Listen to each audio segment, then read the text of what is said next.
क्या वाकई हजारों साल पहले मंदिर इसी वजह से बनाए गए थे? आखिर मंदिर बनाने की वजह क्या रही होगी? हमें क्यों आवश्यकता पड़ी होगी मंदिरों की? क्यों हमारे इतिहास में ऐसे ऐसे मंदिर बनाए गए जिन्हें बनाने में दशकों लग गए थे?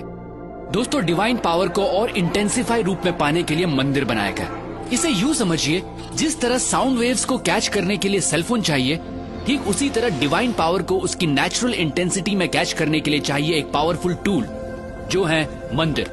एक तरह से यूं समझिए, कॉस्मिक कनेक्शन के लिए बनाए गए पावरफुल टूल है मंदिर। ये एक पॉसिबिलिटी है उस डायमेंशन को छूने की जिससे हम इंसान बने, ये संसार बना, ये ब्रह्मांड बना।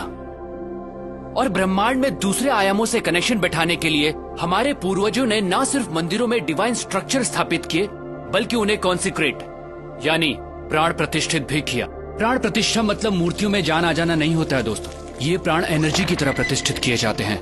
जी हाँ, मूर्तियों को एनर्जाइज किया जाता है, और जब हम उन मूर्तियों के सामने बैठते हैं तो हमें वो एनर्जी महसूस होती है।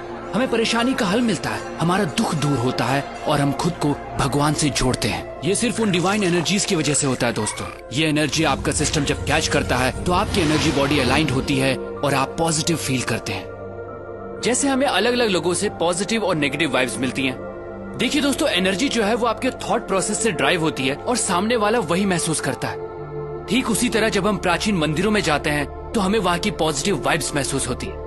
अगर आप अपनी एनर्जी के प्रति सेंसिटिव होंगे तो आप ये जरूर महसूस कर पाएंगे।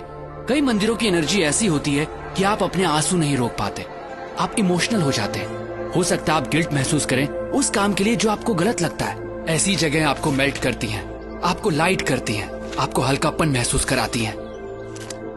दोस्तों, प्राचीन मंदिर ऐसे एनर्जी सेंटर्स थे जो इंसान की डीप ट्रांसफॉर्मेशन के लिए बनाए गए थे। तभी तो मंदिरों में जाने से पहले नहाया जाता था, ताकि आपकी बॉडी उस एनर्जी के लिए और रिसेप्टिव बने। मंदिर कॉस्मोस के साथ अपना कनेक्शन बैठाने की जगह के तौर पर बने थे, जहां आंख बंद करके ब्रह्मांड के आयामों से जुड़ा जाता था। तभी तो आज भी जब हम मंदिर जाते हैं तो कुछ देर आंख बंद करके जरूर बैठते हैं। आप इस दुनिया में कब आए, कब जाएंगे, क्या खाते हैं, क्या कमाते हैं, इससे कोई फर्क नहीं पड़ता। आपको जीवन में कभी न कभी सोर्स ऑफ क्रिएशन से जुड़ने की जरूरत जरूर महसूस होगी। आप उस एनर्जी को महसूस करना चाहेंगे जिससे आप बने। मंदिर उस मार्ग का द्वार है। हम ये नहीं कहते कि सिर्फ मंदिर जाकर ये संभव है दोस्तों।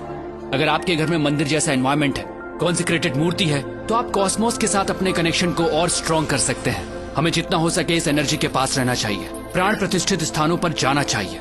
खासकर 14 साल से कम उम्र वाले बच्चे अगर कॉन्सिक्रेटेड स्पेसेस पर रेगुलरली जाते हैं तो उनकी एडोलेसेंस प्रॉब्लम्स बहुत हद तक अपने आप रिजॉल्व हो जाती हैं। दोस्तों, मंदिर या कहिए कॉन्सिक्रेटेड स्पेसेस उस डायमेंशन से जुड़ने का द्वार है जहां से हमारी उत्पत्ति हुई है। ये एक तरह की टेक्नोलॉजी है जिससे हमारा एनर्जी सिस्टम ऐसे अलाइंड होता है कि हमारा जीवन को देखने का नजरिया ही बदल जाता है। तो अगली बार जब भी किसी मंदिर में जाएं, तो वहां की प्राण प्रतिष्ठित मूर्ति और उस कॉन्सिक्रेटेड स्पेस की एनर्जी को अपनी एनर्जी सिस्टम से एक होता जरूर महसूस कीजिएगा। दोस्तों, सनातन धर्म सिर्फ धर्म नहीं है, ये एक सोच है, ये एक साइंस है जिसे हजारों साल पहले इवॉल्व किया गया था, जो इंसान को अपग्रेड करती है और आज भी ये उतनी ही एप्लीकेबल है। दोस्तों, इस मॉडर्न युग में हम बाहरी तौर पर बहुत बदल चुके हैं, लेकिन हमारे अंदर इंसान अब भी वही है और आज भी सनातन प्रैक्टिसेस और साइंस हमें अपग्रेड करने के लिए उतनी ही एप्लीकेबल हैं। सनातन सोच के माध्यम से मैं ऐसी ही चीजें, ऐसी ही साइंस आप तक पहुंचाता रहूंगा। दोस्तों, अगर आपके दिमाग में भी ऐसी ही कुछ प्रैक्टिसेस हैं, साइंस हैं, तो आप मुझसे जरूर शेयर कीजिएगा, क्योंकि हमें लगता है इस वक्त वर्तमान में सनातन सोच की आवश्यकता है, क्योंकि यही हमारा भूत है और यही हमारा भविष्य। प्रणाम।